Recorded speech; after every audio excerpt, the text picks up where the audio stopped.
न्यायालय के समक्ष हमारे अधिवक्ता गणों ने चिंता जाहिर की और मैं चाहूंगा जो हमारे माननीय अधिवक्ता हैं फारूक भाई वो डिटेल में आपको कोर्ट के सामने जो चिंता है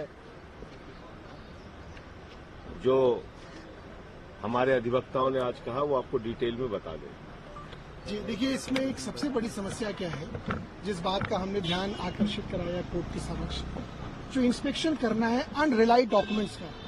डॉक्यूमेंट दो तरह के होते हैं चार्जशीट पीसी के साथ, रिलाइड अपॉन डॉक्यूमेंट जिसपे ईडी अपने चार्जशीट के समर्थन पे उस पे मुकदमे में रिलाई करती है, और एक लिस्ट, एक कोर्ट का आदेश है सुप्रीम कोर्ट का कि आप जिन डॉक्यूमेंटों को आपने इन्वेस्टिगेशन के दौरान इकट्ठा किया है, अगर आप उस पर रिलाई नहीं भी कर रहे तो उसकी एक लिस्ट जो है वो सारे एक्यूज्ड लोगों को देनी होती है, और एक्यूज्ड को ये राइट है उन डॉक्यूमेंट्स के इंस्पेक्शन का। बड़े अफसोस की बात कि वो सेक्शन 50 के बयान जो 164 के बयान के अपराधी में आते हैं और गलत बोलने पे उस पे कानून में सजा है, और जो ईडी ने रिकॉर्ड किए बहुत लोगों के खिलाफ, और आप सब लोग जानते हैं कि उन्हीं बयानों के आधार पर लोगों को मुजरिम बनाया गया जिनके खिलाफ कोई मुकदमा नहीं था।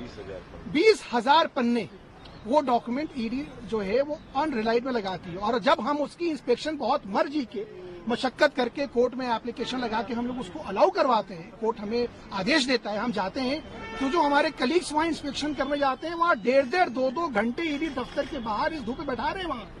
तो अधिवक्ताओं का ये जो तिरस्कार हो रहा था और जो साथ में जो एक्यूज्ड के राइट का हनन हो रहा था, उसको हम कोर्ट के संज्ञान में ले आए कि हम लोग मेल लिख रहे हैं, ये ईडी उसकी मेल का जवाब नहीं दे रही है। क्या ये कानून से बड़े हैं? क्या ये कोर्ट से ऊपर है? कोर्ट ने उनको आदेश दिया है आज कि आप हर मेल का आपको रिप्लाई लिखना पड़ेगा, कि आज आना है तो भी लिखना है, नहीं आना है तो भी लिखना है। तो इस तरह की बहुत ओछी और छोटी हरकतें मैं कहूंगा। देखिए, मुकदमा लड़ने की एक गरिमा होती है, मुकदमे में एक्यूज को अपने राइट है, प्रोसिक्यूशन को अपने राइट है, पर एक इतनी सशक्त इन्वेस्टिगेशन एजेंसी जो कि जिसके पास पावर का अंबार है, उसको ऐसी छोटी और बचकाना हरकतें नहीं करनी चाहिए। कोर्ट के संज्ञान में ये लाया गया, कोर्ट ने उसको नोट किया।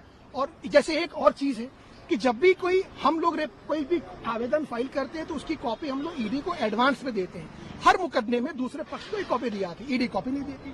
हमने कोर्ट के संज्ञान में ये भी ला के भाई ये देते नहीं है, अगर नहीं देंगे तो बहस कैसे होगी, फिर कहेंगे हम ट्रायल में डिले कर रहे हैं।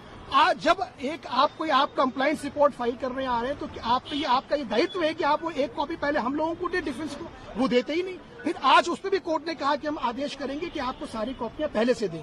तो इस तरह की इनकी हरकतें, मुकदमा में कुछ है नहीं, इन्हें तो खूब पता है, इस तरह की यहाँ वहाँ दाएं बाएं की चीजें करते रहते हैं, ये है। और बाकी इनके ये हम लोग इससे ये एक्सपेक्ट करते हैं, और ये कोर्ट भी एक्सपेक्ट करती है, और ये प्रोसीजर लॉ भी ये एक्सपेक्ट करता है कि जो गरिमा है, जो हमारी न्याय व्यवस्था की जो सिस्टम है, जो एक प्रोटोकॉल है, जो डिफेंस को फॉलो करना है वो डिफेंस फॉलो कर रहा है, जो ईडी को फॉलो करना है, ईडी सिर्फ ईडी है या सीबीआई सिर्फ सीबीआई है तो कानून से ऊपर है, ये कानून का सिस्टम नहीं है। यही बात हम लोगों ने बताने की कोशिश की। सर, क्या ये भी कोर्ट ने कहा है ईडी से कि अब तक कितने दस्तावेजों के इंस्पेक्शन कितने उसकी तरफ से किया, उसके बारे में डिटेल इन्फॉर्मेशन दीजिए, आपसे भी मांगा इसके बारे में? जी, उन्होंने कंप्लाइंस रिपोर्ट फाइल की, उसी पे हमने ऑब्जेक्शन लिया। अब वो ये कह रहे हैं कि इस एक्यूज ने 2 घंटे किया, इसने 50 घंटे किया, वो कॉपी हमारे पास है नहीं। तो अब वो सच बोल रहे हैं, झूठ बोल रहे हैं। जब तक हमें वो कॉपी नहीं मिलेगी, मान लीजिए उन्होंने मेरे लिए बोला, संजय सिंह जी के लिए बोला कि इन्होंने 50 घंटे किए, हम कह रहे हैं हमने 70 घंटे किए, हमने 20 घंटे किए, तो ये कॉपी जब तक नहीं दोगे, जब तक हम बहस करेंगे कैसे? तो आप तो हाथ ही बांध दे रहे हो। फिर कहते हो कि फिर एक एप्लीकेशन लगाते हैं पुराने जज साहब के सामने कि इनको कहिए कोई एप्लीकेशन न लगाए और मुकदमे की कार्रवाई हो। कैसे मुकदमा चले? ये सवाल ये पूछना होगा ईडी से, आप लोगों को भी, मुकदमा चलेगा कैसे? कॉपीज क्यों नहीं दे रहे हैं? आखिर क्या छुपाना है? ऐसा छुपाने वाली क्या चीज है इसमें भी जो छुपाई जा रही है? सर, आपकी तरफ से ये 20,000 पन्ने, सोचिए 20,000 पन्ने जो